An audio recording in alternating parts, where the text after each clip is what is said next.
Assalamualaikum warahmatullahi wabarakatuh. Alhamdulillahi rabbil alamin. Wabihi nasta'inu ala umurid dunya waddin. Wassalatu wassalamu ala ashrafil mursalin.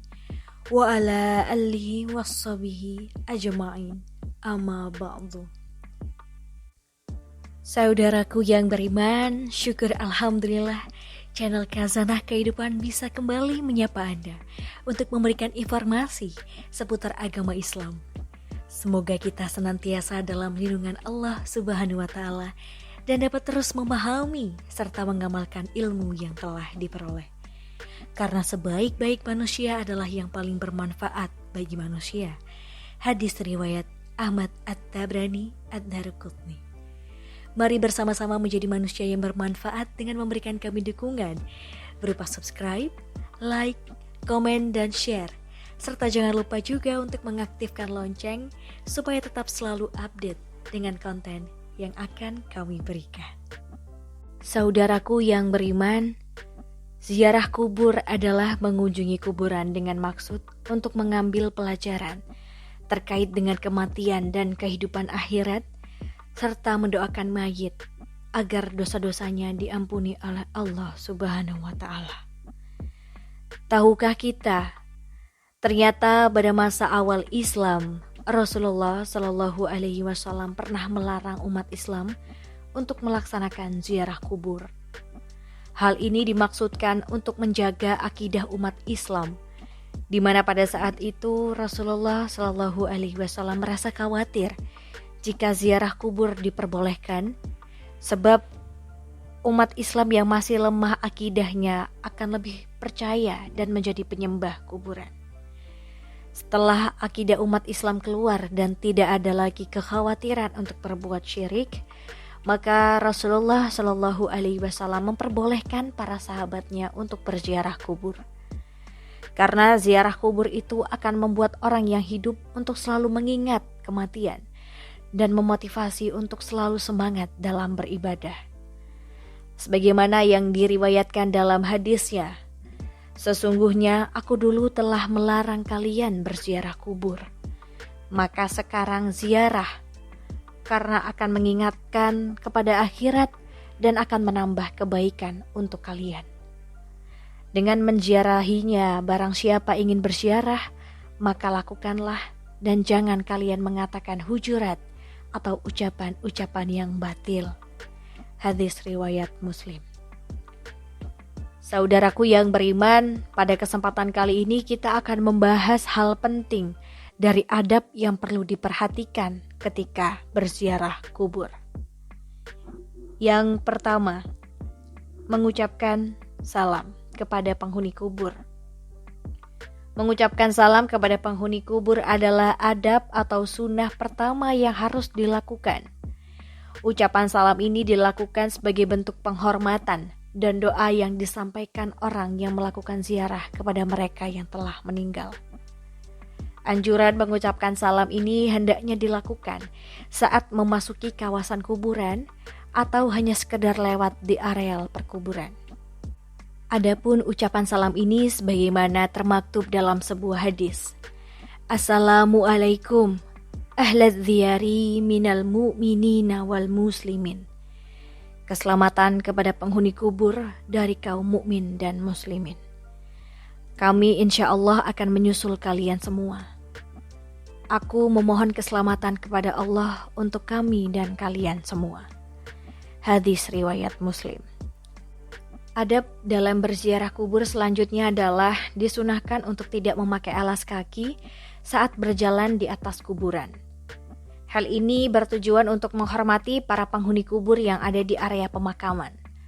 Sebagaimana yang dijelaskan dalam sebuah hadis. Wahai orang yang memakai sandal, celakalah engkau, lepaskan sandalmu. Lalu orang itu melihat, dan tatkala dia mengetahui bahwa yang menegurnya adalah Rasulullah, maka dia melepas dan melempar sandalnya. Hadis riwayat Abu Daud. Imam Ahmad berpendapat bahwa larangan Rasulullah Shallallahu Alaihi Wasallam terhadap seorang laki-laki yang memakai sandal di kuburan dalam hadis di atas hanyalah makruh dan tidak sampai pada derajat yang haram. Artinya bahwa masih diperbolehkan menggunakan sandal ketika memasuki kuburan jika memang dirasa tidak memungkinkan. Hal ini didasarkan pada sebuah hadis. Sesungguhnya seorang hamba apabila telah meninggal dunia, ketika diletakkan di dalam kuburnya dan telah pergi orang-orang yang mengantarkannya, sungguh hamba tadi mendengar suara sandal-sandal mereka. Hadis riwayat Bukhari dan Muslim.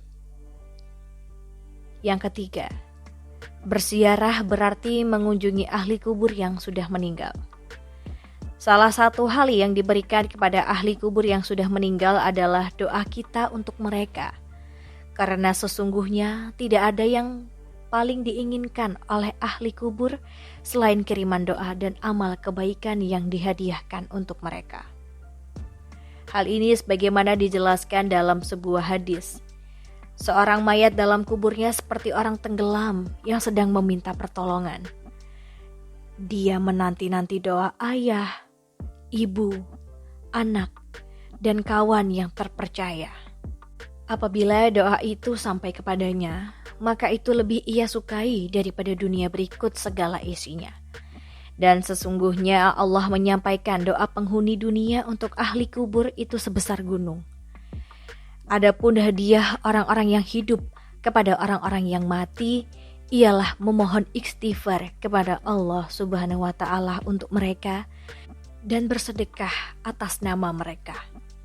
Hadis riwayat Ad-Dailami. Yang keempat, adab lain yang perlu diperhatikan dalam melakukan ziarah kubur adalah tidak menduduki atau melangkahi kuburan.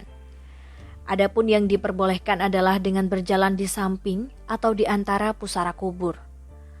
Orang-orang yang melakukan larangan di atas diibaratkan seperti mereka yang duduk di atas bara api. Hal ini sebagaimana dijelaskan dalam sebuah hadis. Sungguh, jika salah seorang dari kalian duduk di atas bara api sehingga membakar baju dan menembus kulitnya itu lebih baik daripada duduk di atas kuburan. Hadis riwayat Muslim. Yang kelima, menyiram air di atas kuburan. Adapun menyiram air di atas kuburan merupakan suatu hal yang juga dianjurkan ketika kita berziarah kubur. Hal ini telah menjadi kebiasaan di masyarakat Muslim. Saat ini, kebiasaan ini bukan tanpa landasan hukum, melainkan hal ini adalah sunnah. Karena Rasulullah Shallallahu Alaihi Wasallam pernah melakukan pada saat putranya yang bernama Ibrahim meninggal dunia. Hal ini sebagaimana keterangan disampaikan oleh Syekh Qotib Ashhardini dalam kitab Mughni al-Muntaj.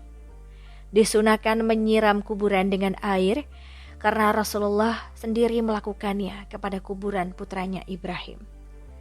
Selain itu, tindakan ini merupakan pengharapan agar kondisi mayat tetap dingin dan mendapat limpahan rahmat, serta untuk menjaga tanah agar tidak bertaburan. Anjuran menyiram air di atas kuburan ini juga dijelaskan dalam sebuah riwayat dari sahabat Jabir radhiyallahu anhu. Ia berkata, kuburan Nabi Muhammad sallallahu alaihi wasallam disiram dengan air yang dimulai dari arah kepala sampai kedua kaki Nabi, dan orang yang melakukannya adalah Bilal bin Rabah. Hadis riwayat Al-Baihaqi.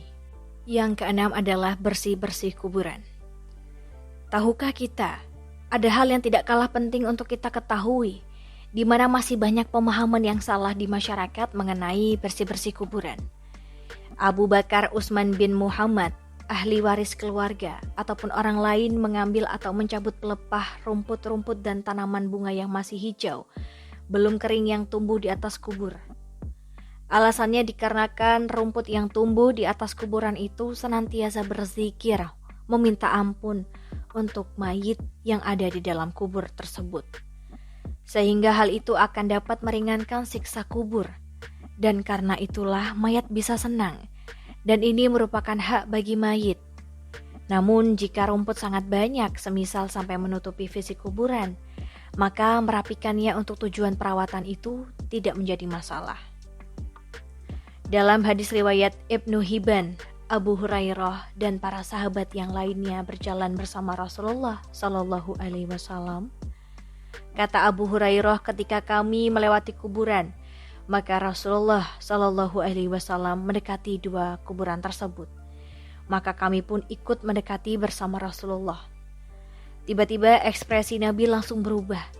Sampai-sampai dengan baju gamis beliau bergetar, lalu para sahabat bertanya, "Ada apa wahai Rasulullah?" Maka Rasulullah mengatakan, "Apakah kalian tidak mendengar apa yang telah aku dengar?" Kemudian para sahabat bertanya, "Apa yang telah engkau dengar, wahai Rasulullah?" Rasulullah menjawab, bahwasanya dua orang laki-laki yang ada di dalam kuburan ini sedang diazab dengan azab yang sangat pedih karena telah menganggap remeh dosa yang telah diperbuat. Para sahabat bertanya, "Dosa apa yang telah mereka perbuat, wahai Rasulullah?" Rasulullah Shallallahu Alaihi Wasallam menjawab, "Mereka disiksa karena salah satunya dia kencing, akan tetapi tidak mensucikannya atau tidak membasuhnya. Dan yang satunya lagi disiksa karena menyakiti orang-orang dengan perkataannya dan mengadu domba. Karena itulah mereka disiksa dalam kubur." Kemudian Rasulullah Shallallahu Alaihi Wasallam mengambil dua batang pelepah kurma dan diletakkannya pada masing-masing satu di atas kuburan tersebut. Lalu para sahabat bertanya, "Apakah yang kamu lakukan itu ada manfaatnya, wahai Rasulullah?" "Iya," kata Rasulullah. "Pelepah kurma yang aku letakkan di atas kuburan tersebut akan selalu berzikir, memohon ampun kepada Allah Subhanahu wa Ta'ala, sehingga azab mereka diringankan oleh Allah Subhanahu wa Ta'ala sampai pelepah kurma itu kering." Saudaraku yang beriman, demikianlah beberapa adab dan anjuran yang sangat dianjurkan ketika kita berziarah kubur. Sungguh, ziarah kubur adalah suatu amalan yang sangat dianjurkan oleh Nabi. Karena dengan berziarah kubur bisa membuat hati kita menjadi lembut, mengingatkan diri akan kematian, dan menjadikan diri menjadi pribadi yang tidak sombong. Karena sesungguhnya tempat peristirahatan terakhir tiap-tiap manusia adalah tanah yang sangat sempit. Semoga menjadi manfaat. Akhir kalam. Wassalamualaikum warahmatullahi wabarakatuh.